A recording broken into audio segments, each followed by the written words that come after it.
आपके चरणों में कोटि कोटि प्रणाम। महाराज जी, 14 वर्ष की आयु से कुसंग के कारण गलत क्रिया सब सीखने के कारण लंबे समय तक हस्तमैथुन किया व अब बिना इस क्रिया को किए बगैर पेशाब के रास्ते धातु वीर्य निकलता रहता है, जिस कारण जीव हर बच्चा अभ्यास अभ्यास गलत अभ्यास या अच्छा अभ्यास। देखो आप गलत अभ्यास में पड़ गए, इसलिए हम प्राय चीख चीख के महाराज जी, वो इसलिए पढ़ा कि उन्होंने बोला अड्डी सीधी ने जीव का कोई दिनचर्या नहीं है, पढ़ाई भी छोड़ दी और आत्महत्या करने का मन होता है, जैसे आप कहते हैं महाराज जी बिल्कुल लक्षण। बिल्कुल। जय श्री राधा महाराज जी। महाराज जी, इस बच्चे की मैं माता जी हूँ। इसके पिताजी नहीं है पिछले 4 साल से। तो ये बच्चा, इसका इलाज भी चल रहा है दिल्ली एम्स से। तो डॉक्टर्स ने मना कर दिया कि हमारे पास ट्रीटमेंट नहीं बचा है। वो इसको करंट के ऑर्डर्स कर दिए थे। ये बातें तो हम चीख चीख के पहले से बोल रहे हैं, जबकि हम तो भगवत मार्ग के प्रति की इस गंदी वार्ता को क्यों हम सुने, क्यों बोले। पर हमें लगता है हमारी नई पीढ़ी जो है इस गंदे आचरणों में ऐसे पहुंचती जा रही। आप सच्ची मानिए, यदि आप हस्तमैथुन करेंगे नई अवस्था में तो ब्याह होने के बाद आप गृहस्थी लायक नहीं रहेंगे, संतान उत्पन्न करने लायक नहीं रहेंगे, आपकी क्षमता नहीं रहेगी। अब देखो कह रहे हैं ना, बिना किसी कारण के वीरपात हो। महाराज जी, बिना बात के डर लगता है, घबराहट। बच्चा, सारा खेल उसी का है। जब वीर है वो बल है, वो क्षीण हो गया तो मतलब हम जब जैसे सत्संग में बोलते हैं तुम्हारी कमर दर्द करेगी, तुम्हें चक्कर आएगा, तुम्हें घबराहट पैदा हो जाएगी, कोई कार्य करने की इच्छा नहीं होगी, तुम्हारी जरा सी बात सोच करके तुम घबरा जाओगे कई तरह, और लघु शंका को बैठोगे, जरा सा स्पर्श करोगे वीर निकल जाएगा, आपकी दुर्गति हो जाएगी। तो हम ऐसे थोड़ी बोल रहे हैं महाराज जी, जिंदगी जीने का बिल्कुल जीवन जीने का मन नहीं, हाँ, महाराज जी। लेकिन अगर आप हमारी बात मानो तो अभी कुछ नहीं बिगड़ा है, सब ठीक हो जाएगा। आप अच्छे आदमी बन सकते हो, आप स्वस्थ बन सकते हो, क्योंकि अभी आप में इतना आत्मबल है कि अपनी कमी को समाज में कह दिया। देखो अगर बहुत वैसे सोचो ना तो हिम्मत नहीं पड़ेगी ये बात कहने, क्योंकि गंदा आचरण है ना, लेकिन तुम्हारे अंदर अभी आत्मबल है, तुम अभी सुधर सकते हो।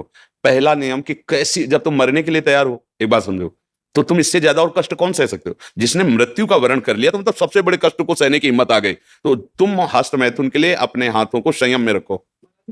दूसरी बात, थोड़ा सा चलना फिरना, व्यायाम, ऐसा कुछ शारीरिक करो जिससे श्रम हो। अगर तुम्हारे शरीर में थोड़ी भी सामर्थ्य है तो सुबह सुबह जैसे ब्रह्म मुहूर्त 4 बजे उठो। इसके साथ अब राधा नाम जप करो, थोड़ा सत्संग सुनने का समय रखो, 20 मिनट 30 मिनट सत्संग सुनो, और उठते बैठते चलते फिरते राधा राधा राधा राधा। केवल व्यायाम बुद्धि को शुद्ध नहीं करेगा, वो तो शरीर को पुष्ट करता है, लेकिन जो आपकी स्मृति में बैठ गया है कि जनेंद्रिय जनित सुख, उसको हटाने के लिए तो नाम ही है, दूसरा कोई बल नहीं है। महाराज जी, अब कोई गंदी चीज नहीं सोचता, मैं बिल्कुल माइंड प्योर है मेरा। जो गंदे अभ्यास में नहीं है उनका मन अब परेशान करता है। फिर तुम ऐसे सिद्ध हो गए कि तुम्हारा मन स्मृति सुन, फिर परेशानी क्या, मरना क्यों चाहते हो?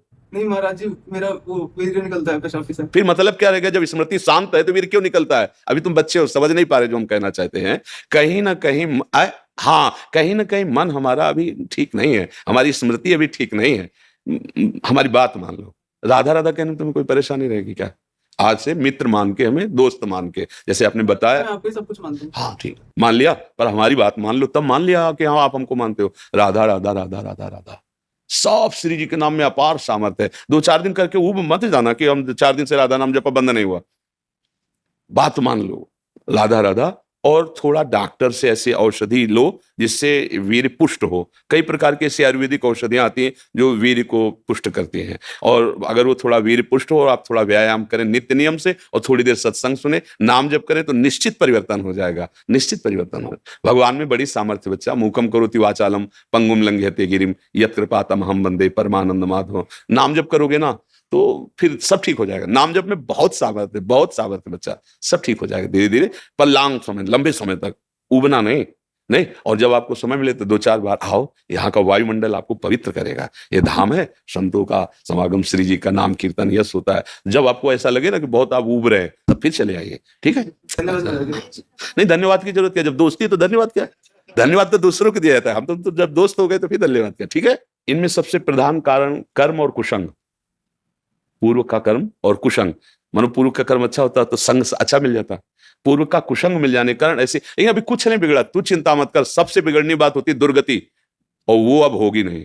मेरी बात याद कर लो, तुम हमारे सामने आ गए हो, हमने कहा तुम राधा जपो, वृंदावन आ गए हो, तो फाइनल वाली किताब जो जांची जाएगी ना तो नंबर अच्छे आएंगे, चाहे तुम बिल्कुल पढ़ो मत।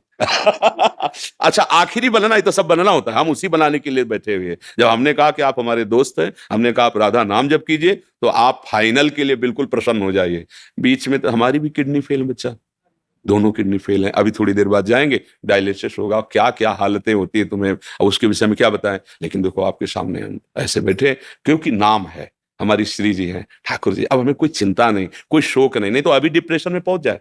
लेकिन आपको कष्ट का लग रहा है, कहीं कष्ट आपको झलक रहा है कि हम डिप्रेशन में, हम परेशान हैं, हम दुखी हैं? बस एक वो लाडली जी के चरणों का भरोसा, इसलिए ऐसा। और आप सावधान होकर आप भी नाम जप कीजिए। और अधर्म के द्वारा किसी भी धन को, देखो मतलब थोड़ा सा एक कड़वी बात है, जब हम अधर्म जानते हुए धन स्वीकार करते हैं तो वो हमको ऐसे कष्ट देता है जिसका हम निराकरण नहीं कर सकते। इसलिए धर्म से नमक रोटी खाओगे, तुम्हारे बच्चे स्वस्थ रहेंगे, तुम्हारे बच्चे बुद्धिमान बनेंगे, तुम्हें सुख मिलेगा। और कहीं अगर हमसे अधर्म आचरण हो गया तो फिर हमको हमारे ऐसी जगह चोट पहुंचाई जाएगी। हम तो सह सकते हैं, हमें मारो, लेकिन हमारी ऐसी कोमल जगह मारा जाएगा जैसे बच्चा। अब इसकी पीड़ा देखकर तुम चाहे जितना प्रसन्न हो, जब घर आओगे तो आपका हृदय जल जाएगा कि यार किसके लिए करूं, किसके लिए करूं, मेरा जीवन क्या है। कोई ना कोई कर्म ऐसा जो हमें जैसे आज हम बाबा जी हैं भगवत मार्ग के प्रति, लेकिन पूर्व में कोई कर्म बिगड़ा, कोई गलती ऐसी हुई भयानक जिसका दंड मिल रहा है।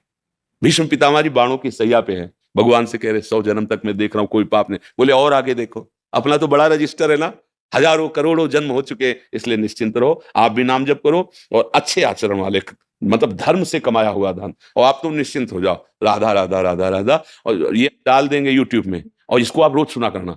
महाराज जी हमारे यार दोस्त है तो हमें चिंता क्या करनी। देखो गंदे दोस्त बनाए तो बिगड़ गए ना, और हमें दोस्त बनाओगे तो फिर बताना धीरे धीरे कि अब कैसा लग रहा है। आज से हमारी तुम्हारी दोस्ती पक्की, और हमारी दोस्ती यहाँ की केवल नहीं होती, आर पार की होती है। आर पार की, अगर कह दिया तो भगवान अपनो परण विसार, भगत को पूरो परण निभाऊं। अगर ये जो देख रहे हो आप, ये हमारी सामर्थ्य नहीं है, हम उन्हीं के बल पे दहाड़ते हैं और उन्हीं के बल से गारंटी लेते हैं, उन्हीं के बल से बात करते हैं, क्योंकि हमें उनकी कृपा से उनके स्वभाव और प्रभाव का यत किंचित पता है। तो आप निश्चिंत रहो, आप गंदे काम करना मत, गंदे बच्चों के बीच में मत बैठना, मोबाइल से गंदे दृश्य मत देखना।